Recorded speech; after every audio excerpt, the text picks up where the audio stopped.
Hello friends, today's video is sponsored by Cocotique and Nature's Protein Coconut Restore Collection. Cocotique is a beauty subscription box, and this month we are giving away 3 of the January boxes. So what this means is today's video is not only a review and a tutorial, but it's also a giveaway. You're going to want to have to follow me on Lisa Alamode at Instagram to enter this giveaway. Again, follow me over at Lisa Alamode. There will be a shorter version of this video there where you can go and enter the giveaway. We're giving away 3 of these Cocotique boxes that will be filled with this collection. This is a US only giveaway. Winner will be announced on December 23rd. And if you'd like to just sign up for Cocotique and save 20% off of your subscription, use the code LISA20. So keep watching to see my thoughts on this complete collection, and good luck on your win. And again, Cocotique is a Black-owned beauty subscription box. Please visit the link in my description box below for more info. I'll see you soon.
Day 2, and we are going to, so I'm going to take the hair down. 2 things I wanted to say before I take it down. So when I was finishing my hair last night, I actually tightened the curl on the perm rod. I just didn't feel, I wasn't sure how it would look with the perm rods being only on the ends of my hair. I feel like because my hair is already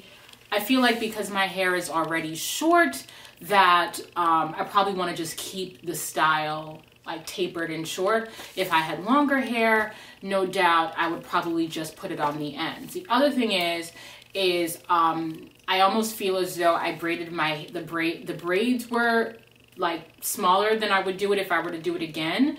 I would probably do cornrows and then put perm rods on the ends, or braid my hair just a little bit looser so that I could have like a looser, flowier texture as opposed to like zigzags and then a curl. We don't know how it's gonna come out, but this side, like the sides of my hair with the Coconut Restore line from Nature's Protein, I am like, it does feel soft. It does feel like it has a lot of hold. So I feel like on that score, we're good, but let's see what it comes out as, right? So let's do it.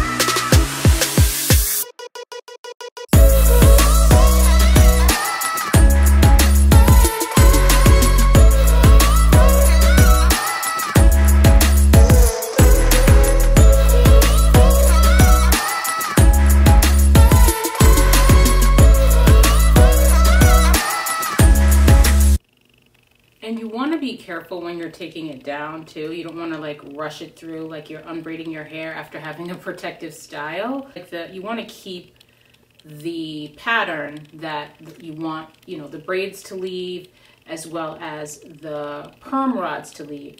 So you want to do this relatively slowly, and if possible, just kind of pull the hair apart as opposed to going in, because my inclination is, or my what I'm more inclined to do is just take it down the way I would like a twist out almost. Like I'm not too gentle with my twist outs. But again, I don't remember the last time I've done I don't remember the last time I think I did a braid out like once, and at that time I did it here on the channel like maybe 2 or 3 years ago, 3 years ago in fact. And at that time, I did it a little bit differently than how I'm doing this. But I will say, honey, can we talk about shine? I think I probably used a little bit of this. The cream is heavy, so I probably used a little bit too much. But it's just, my hair is super soft and it feels hella moisturized and no sort of flaking. But anyway, let's continue.